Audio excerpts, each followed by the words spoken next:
नमस्कार। स्वागत है आपका डिजिटल ज्ञान इन हिंदी यूट्यूब चैनल में। आशा करते हैं कि आप लोग अच्छे होंगे।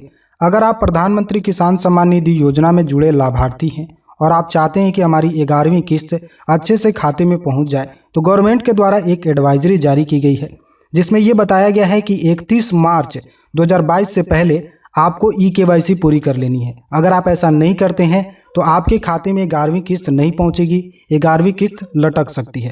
तो इसके लिए आपको KYC जरूर कर लेना है। क्या ये डेट बढ़ाए जाएंगे?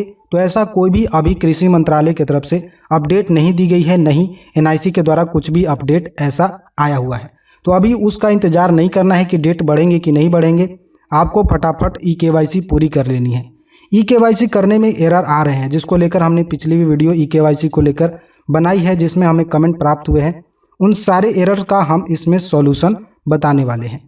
इससे पहले एक छोटी सी आपसे निवेदन करना चाहेंगे कि अगर आप हमारे डिजिटल ज्ञान इन हिंदी यूट्यूब चैनल पे पहली बार आ रहे हैं या कई बार आ चुके हैं और अभी तक हमारे चैनल को आपने सब्सक्राइब नहीं किया है, तो दिए गए रेड कलर के सब्सक्राइब बटन पर क्लिक करिए और बेल के घंटे को भी दबा लीजिए, इसी तरीके की जानकारी से जुड़े रहने के लिए। और अगर आपको ये वीडियो पसंद आती है तो वीडियो को लाइक भी कर सकते हैं, शेयर भी कर सकते हैं। और सब्सक्राइब तो चैनल को आपको कर ही लेना चाहिए, क्योंकि सब्सक्राइब करने के कोई भी पैसे नहीं लगते हैं और समय समय पे आपको कुछ न कुछ जानकारी आप तक पहुंचती जरूर रहती है। ठीक है। और अगर आप चाहते हैं कि हमारे टेलीग्राम चैनल से जुड़ना, तो वीडियो के डिस्क्रिप्शन में लिंक है, आप वहां से आप हमारे टेलीग्राम चैनल से भी जुड़ सकते हैं। वीडियो सेक्शन में आप आएंगे तो आपको PM किसान सम्मान निधि से जुड़ी KYC को लेकर तमाम तरह की वीडियो हमने पिछली लाई हैं, वो भी आपको मिल जाती हैं।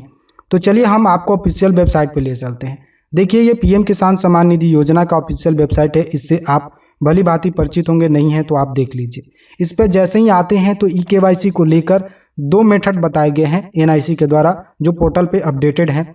यहाँ पे बताया गया है कि आपको अगर आप KYC करना चाहते हैं तो आपको आधार बेस्ड OTP ऑथेंटिकेशन से करना होगा। अगर आपके आधार कार्ड में मोबाइल नंबर लिंक नहीं है तो आप OTP ऑथेंटिकेशन नहीं कर पाएंगे। आपको बायोमेट्रिक ऑथेंटिकेशन करना होगा, जिसके लिए आपको नियरेस्ट CSC सेंटर पे जाना होगा। लेकिन हम आपको अभी बता दें कि ये आपको मेथड काम नहीं करेगा, क्योंकि जैसे ही आप CSC सेंटर पे जाएंगे तो वहाँ जो CSC लॉगिन बना हुआ है, यहाँ पर देख सकते हैं जो वेबसाइट पे ही है, इस पर जैसे ही क्लिक करेंगे यहाँ पे उनका लॉगिन का ऑप्शन अभी हटा दिया गया है। किस कारण से हटाया गया है आपको हमारे चैनल पे ही वीडियो मिल जाएगा। ठीक है। तो अभी वहाँ पे आपको नहीं जानी है, आपको घर बैठे ही OTP के द्वारा करना है। OTP से करने में आपको प्रॉब्लम आएंगी। क्या क्या प्रॉब्लम आएंगी उसको हमने नोट डाउन करके रखा हुआ है, उसका हम सॉल्यूशन आपको बताएंगे। देखिए, यहाँ पे PM किसान KYC एरर आ रहे हैं, उसका सॉल्यूशन क्या है। सबसे पहला जो है OTP नहीं आ रहा है, इसका सॉल्यूशन क्या है। OTP नहीं आ रहा है तो देखिए, तो चलिए OTP नहीं आ रहे हैं, इसका सॉल्यूशन क्या है हम आपको बताते हैं। तो यहाँ पर देखिए, हम आ चुके हैं ऑफिशियल वेबसाइट पे दोबारा, और इस पर हम इसको रिफ्रेश कर लेते हैं पेज को, नहीं तो एरर आ जाएंगे, समथिंग वेंट रॉन्ग आ जाएंगे। आप जैसे ही फार्मर कॉर्नर में आएंगे, KYC पे क्लिक करेंगे तो आपका एरर आ जाएगा। देखिए, अभी यहाँ पे कोई भी एरर नहीं है।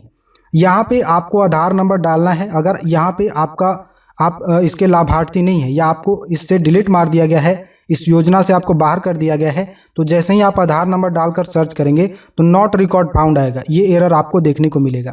तो चलिए हम एक आधार नंबर यहाँ पे डालते हैं, उसके बाद सर्च करते हैं। जैसे ही आधार नंबर डालकर आप सर्च पे क्लिक करेंगे, आपको यहाँ पे मोबाइल नंबर डालने को कहेगा। इस पे आपको गौर नहीं करना है। यहाँ पे लिखा हुआ है कि इंटर आधार रजिस्टर्ड मोबाइल नंबर, ये देखिए यहाँ पे आपको नजर आ रहा है। तो इस पे आपको नहीं ध्यान देना है कि आधार में रजिस्टर्ड मोबाइल नंबर है वही हम डालें। कभी कभी क्या होगा कि देखिए, कोई ऐसा है कि आपने किसी और का यहाँ पे KYC कर लिया है, तो यहाँ पे एक मैसेज आपको आ जाएगा कि देखिए यहाँ पे ये मैसेज आ जाएगा आपको, मोबाइल नंबर LRD एग्जिट, ये मैसेज आपको देखने को मिलेगा। तो ऐसे में आपको क्या करना है कि देखिए, यहाँ पे आप एक ही नंबर का प्रयोग कर सकते हैं।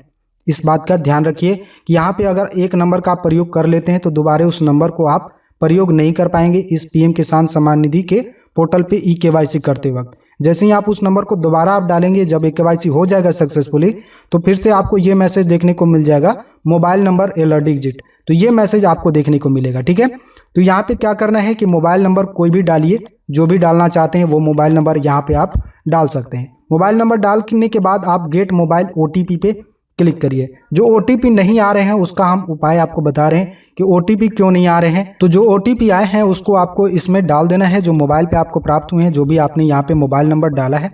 ऐसा नहीं है, आप यहाँ पे कोई भी मोबाइल नंबर का प्रयोग करिए। पहले आपने ई-केवाईसी नहीं किया हो उसी नंबर को आप यहाँ पे डाल सकते हैं। अगर पहले आपने इस नंबर से ई-केवाईसी किया है तो यहाँ पे अगर डालेंगे तो LRD एग्जिट बताएगा। ये हम जो है आपको बता रहे हैं, ठीक है। उसके बाद जो OTP आया है उसको डालकर सबमिट पे क्लिक करना है। जैसे ही आप सबमिट पे क्लिक कर देंगे आपको यहाँ पे गेट आधार OTP पे क्लिक करना है। जैसे ही आप गेट आधार OTP पे क्लिक करेंगे, देखिए यहाँ पे आधार वाला OTP मांग रहा है। कभी कभी क्या हो रहा है कि आप जब OTP डाल रहे हैं तो क्या हो रहा है कि यहाँ पे OTP डालने के बाद इनवैलिड OTP आ रहा है। तो इनवैलिड OTP क्यों आ रहा है हम आपको बता देते हैं। देखिए, या तो OTP आपका गलत है या फिर आप यहाँ पे कुछ मिस्टेक कर रहे हैं। क्या हो रहा है कि देखिए यहाँ पे 2 OTP आ रहे हैं। सबसे पहला जो OTP आपको मिल रहा है वो प्रधानमंत्री किसान सम्मान निधि की जो ऑफिशियल वेबसाइट है इसी के द्वारा मिल रहा है। एक OTP 4 डिजिट का मिलेगा और जो आधार वाले से OTP आएगा यानी UIDAI से जो OTP आएगा वो 6 डिजिट का होगा। दोनों में यही समानता है, 2 बार आपको OTP आएंगे। एक बार 4 अंकों का रहेगा लेकिन एक बार जो है 6 अंकों का होगा। पहले बार जो आएगा वो 4 अंकों का है, किसान वाले पोर्टल से आएगा, और दूसरा जो है वो आपके आधार से आएगा। तो यहाँ पर देखिए, अगर आपका आधार से मोबाइल नंबर लिंक नहीं है तो यहाँ पे आधार OTP तो मांगेगा, लेकिन आपके आधार में लिंक नहीं रहने के कारण यहाँ पे आप OTP नहीं डाल पाएंगे। कभी कभी क्या होगा कि आपके आधार में मोबाइल नंबर तो लिंक है, आप उस पर ट्राई कर रहे हैं, तो कभी कभी होगा रिचार्ज भी नहीं भी रहेगा तभी आपको नहीं आएगा, ठीक है। ये भी OTP का एक प्रॉब्लम है जो हम आपको OTP का प्रॉब्लम बता रहे हैं कि OTP नहीं आ रहा है। और जो OTP डालने के बाद आपको इनवैलिड आ रहा था तो कुछ इसी कारण से आपको नहीं आ रहा होगा। और कभी कभी ऐसा है कि आप मोबाइल से ट्राई कर रहे हैं तो इसलिए इनवैलिड OTP आ रहा है। तो आप किसी के लैपटॉप के जरिए साइबर कैफ़े में भी जाकर आप ट्राई करिए, हो जाएगा। इतना हम आपको गारंटी दे रहे हैं, लैपटॉप के जरिए हो जा रहा है। कभी कभी मोबाइल में समस्या आ रहा है, जो ओल्ड वर्जन के जो मोबाइल हैं या न्यू वर्जन पे भी कभी कभी आ रहा है सर्वर एरर के कारण। लैपटॉप पे ऐसा समस्या देखने को नहीं मिल रहा है, 100% जो है ई-केवाईसी हो जा रहा है, ठीक है। अब यहाँ पर दिखाते हैं कि देखिए ये मोबाइल नंबर जो है आधार कार्ड में लिंक नहीं है। ये आधार कार्ड ने हम जो डाला है, हमने यहाँ पे प्रयोग किया है, इसमें मोबाइल नंबर लिंक नहीं है। कैसे पता चलेगा? तो यहाँ पे न्यू टैब ओपन करते हैं, इसमें हम लिखते हैं आधार कार्ड होम। यहाँ पे आपको लिखना है आधार कार्ड होम। जैसे हम लिख रहे हैं आधार कार्ड होम, लिखने के बाद में आप home unique identification authority of India पे आ जाएंगे। इस पे आएंगे तो माई आधार पे क्लिक करेंगे आप, वेरीफाई एन आधार नंबर पे आपको क्लिक करना है। जैसे ही आप इस पर क्लिक करेंगे आपसे आधार नंबर मांगेगा, तो जो भी आप किसान पोर्टल पे ई-केवाईसी करना चाहते हैं उस आधार नंबर को यहाँ पे डालकर चेक कर लीजिए कि उसमें नंबर जुटा हुआ है कि नहीं। यहाँ पे आधार नंबर डालेंगे, उसके बाद में जो कैप्चा नीचे दिया गया है उस कैप्चा को डालकर आप प्रोसीड एंड वेरीफाई आधार पे क्लिक करेंगे। जैसे ही आप प्रोसीड एंड वेरीफाई पे क्लिक कर देंगे आपको इस तरीके का मैसेज आपके सामने आएगा जिसमें आपको टिक मार्क लग जाएगा, आधार वेरीफाइड कंप्लीटेड बताएगा। यहाँ पर देख सकते हैं मोबाइल नंबर में यहाँ पे नहीं बता रहा है। यहाँ पे अगर मोबाइल नंबर रजिस्टर्ड रहेगा तो यहाँ पे NULLL जो ऐसे बता रहा है नूल, इस तरीके से नहीं बताएगा, यानी नॉट अप्लीकेबल यहाँ पे ये नहीं बताएगा। आपको यहाँ पे आपका आधार जो मोबाइल नंबर है वो बताएगा, लास्ट का जो 3 डिजिट है वो आपको यहाँ पे दिखाएगा, क्रॉस रहेंगे और यहाँ पर दिखाएगा। तो इसको जान लीजिए, अगर ऐसे वाले को ट्राई कर रहे हैं तो यहाँ पे आपको OTP आपके मोबाइल पे नहीं आएगा। OTP का जो समस्या है वो ये है, OTP नहीं आने का कारण ये है। अगर आपके आधार कार्ड में मोबाइल नंबर लिंक नहीं है और आप चाहते हैं कि ई-केवाईसी करा लें तो अभी कोई भी ऑप्शन नहीं है कि आप ई-केवाईसी कर पाएंगे, क्योंकि अभी CSC सेंटर पे बंद किया गया है। अभी आप परेशान ना हो, जैसे ही CSC सेंटर पे चालू कर दिया जाएगा, अगर आप एक BLE हैं तो हम आपके लिए वो भी अपडेट ला देंगे, आपको परेशान होने की ज़रूरत नहीं है। लेकिन जितने का भी मोबाइल नंबर लिंक है वो आप यहाँ से कर सकते हैं, ठीक है। ये हो गया। आधार कार्ड में मोबाइल नंबर लिंक नहीं है, ई-केवाईसी कैसे करें इसके बारे में हमने बता दिया कि अभी आपको वेट करना है। अगर आपके आधार कार्ड में मोबाइल नंबर लिंक नहीं है तो आप अभी ई-केवाईसी नहीं कर पाएंगे, क्योंकि जो बायोमेट्रिक ऑथेंटिकेशन का जो बात कर रहे हैं वो बायोमेट्रिक ऑथेंटिकेशन यहाँ पर देख सकते हैं, जो अपडेट NIC के द्वारा जो पोर्टल पे दिया गया है वो केवल CSC सेंटर को दिया गया है, जनरल यूज़र को नहीं दिया गया है। यानी आप खुद से करना चाहें, सेल्फ यूज़र हैं तो आप यहाँ पे नहीं कर पाएंगे, ये बताया गया है NIC के द्वारा भी। और ये जो डेवलप किया गया है PM किसान सम्मान निधि का जो वेबसाइट है वो भी NIC के द्वारा ही डेवलप किया गया है, तो यहाँ पर ध्यान रखना है। चलिए, उसके बाद में आपको error some error awkward try again आता है।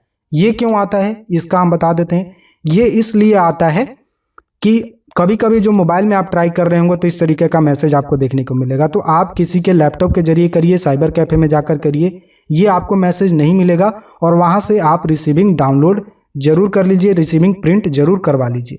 रिसीविंग क्या प्रिंट करवाना ज़रूरी है? तो हम आपको बता दें कि देखिए रिसीविंग आपको प्रिंट करवा लेना ज़रूरी है, या आप खुद से कर रहे हैं तो रिसीविंग का स्क्रीनशॉट ले लीजिए या फिर सेव करके रख लीजिए। क्योंकि देखिए कभी कभी क्या होता है कि आपके खाते में पैसे नहीं आए, ई-केवाईसी आपने पूर्ण कर लिया फिर भी आपके खाते में पैसे नहीं आए 11वीं किस्त, तो क्या होगा कि आप कृषि भवन में संपर्क करेंगे तो आपसे कहेगा कि आप ई-केवाईसी आपने करवाया है, तो कहिएगा आप कि हाँ हमने करवा रखा है। तो आपको कहेगा कि जो ई-केवाईसी आपने करवाया है वो नहीं मानता है। अगर कभी ऐसा होता है कि वो नहीं मानते कि आपने के.वाई.सी करवाया है, तो आपको क्या करना है कि उसका हार्ड कॉपी आपको देना होगा। तो हार्ड कॉपी के लिए आपके पास ई-के.वाई.सी का जो स्लिप है, रिसीविंग है, वो नहीं रहेगा तो कैसे आप देंगे? आप वहाँ पे मोबाइल तो नहीं लगा सकते हैं। तो इसलिए क्या है कि आपको उसकी जो कॉपी है उसको डाउनलोड करके रख लेनी है। रिसीविंग जो है डाउनलोड करके रख लेनी है, सीएससी के द्वारा करवाएंगे तो उसको भी आपको रख लेनी है। मोबाइल नंबर एलआरडी एग्जिट बताता है तो उसके लिए भी हमने बता दिया कि आपको एक किसान के लिए एक ही नंबर का यहाँ पे प्रयोग करना है। यहाँ पे जो हमने मोबाइल नंबर बताया था, जैसे आधार में कितना भी मोबाइल नंबर कितने लोगों का आधार में लिंक है घर के सदस्यों का, तो उससे कोई लेना देना नहीं है। लेकिन यहाँ आप किसान वाले में जो किसान पोर्टल से आपको मैसेज आता है उसके लिए आपको एक ही नंबर का प्रयोग करना है। इस बात का आपको ध्यान रखना है। और चलिए अब हम पूर्ण रूप से ई-के.वाई.सी करके दिखाते हैं, कोई भी प्रॉब्लम नहीं आएगा। कैसे करना है ये भी आप देख लीजिए। जो भी एरर थे उसको हमने बता दिया है, और अगर आपको कोई भी और एरर आ रहे हैं तो आप हमें कमेंट बॉक्स में जाकर कमेंट कर सकते हैं। चलिए हम ई-के.वाई.सी आपको करके दिखाते हैं किन्हीं का, यहाँ पे जो जिनका OTP से हम करना चाहते हैं। ठीक है, बायोमेट्रिक वाला सिस्टम अभी बंद है, जैसे ही चालू हो जाएगा हम आपको जरूर सूचित करेंगे, इतना आप यकीन रखिए। ई-के.वाई.सी करने के लिए क्या करना है कि यहाँ पर देखिए फार्मर कॉर्नर में आपको एक ऑप्शन बना हुआ है ई-के.वाई.सी, इस पर क्लिक कर देना है, आधार नंबर डालना है और उसके बाद में कोई भी यहाँ पे मोबाइल नंबर डालना है। पहले आपने ई-के.वाई.सी नहीं किया है उसी नंबर को यहाँ पे प्रयोग करना है। अगर वैसे नंबर का प्रयोग करेंगे जिससे पहले आपने के.वाई.सी किया है तो एलआरडी एग्जिट बताएगा। उसके बाद जैसे ही गेट OTP पे क्लिक करेंगे आपका OTP आ जाएगा, उस OTP को डालेंगे। देखिए 2 OTP आएंगे, किसान पोर्टल से भी आएंगे और आधार से भी आएंगे। तो गेट आधार OTP पे क्लिक करेंगे। देखिए एक OTP 4 डिजिट का आएगा और एक OTP 6 डिजिट का आएगा, इतना ही अंतर है, 2 OTP आते हैं। ठीक है, एक आधार से जो आएगा जो किसान वाले पोर्टल से आएगा, यानी PM किसान सम्मान निधि जो पोर्टल है इस वाले से आएगा तो आपको 4 डिजिट का आएगा। इस बात का आपको ध्यान रखना है, आधार वाले से 6 डिजिट का आएगा। तो जो अगर आधार वाले से आया है तो आधार वाला में डालिए, और जो किसान वाला आया है वो किसान वाला में ही डालिए, तब आपको इनवैलिड नहीं देखने को मिलेगा, नहीं तो इनवैलिड आ जाएगा। यहाँ पे OTP आ चुका है तो हम यहाँ पे OTP डाल रहे हैं, देख सकते हैं आप 6 डिजिट का OTP है, इसको हम यहाँ पे डालते हैं और उसके बाद में सबमिट फॉर ऑथेंटिकेशन पे क्लिक करते हैं। देखिए यहाँ पे जैसे ही हमने सबमिट फॉर ऑथेंटिकेशन पे क्लिक किया है तो यहाँ पे पेज एरर करने के कारण क्या होता है कि स्लो चलता है। तो यहाँ पे क्या है कि ई-के.वाई.सी सक्सेसफुली सबमिटेड हो गया है। अब इसमें आपको दोबारा से सबमिट फॉर ऑथेंटिकेशन पे क्लिक करने का ज़रूरत नहीं है, क्योंकि आगे अब ये नहीं बढ़ेगा, ये यहीं तक सीमित है। उसके बाद में आपको क्या करना है कि प्रिंट ले लेनी है, इसका प्रिंट आउट निकाल के रख लेना है, या आप मोबाइल के जरिए कर रहे हैं तो इसको स्टोर करके भी रख लीजिए, स्क्रीनशॉट ले लीजिए। क्योंकि अगर कभी भी ज़रूरत पड़ती है, आपके खाते में 11वीं किस्त नहीं पहुँचती है और आपसे कृषि भवन या कोई भी पदाधिकारी या अधिकारी आपसे कहता है कि आपने के.वाई.सी नहीं कराया है शायद, तो आप उनको हार्ड कॉपी दिखा सकते हैं कि हमने के.वाई.सी कराया है फिर भी हमें पैसे नहीं आए। ठीक है, इस बात का आप ध्यान रखिए। ठीक है, तो आपको समझ में आ गया, जो भी एरर था उसका हमने सॉल्यूशन बता दिया है। तो आई होप आपको अब कोई भी प्रॉब्लम नहीं आएगा, हमें जहाँ तक लगता है। तो मिलेंगे अगले वीडियो में किसी और टॉपिक को लेकर, तब तक के लिए हमें दे दीजिए इजाजत।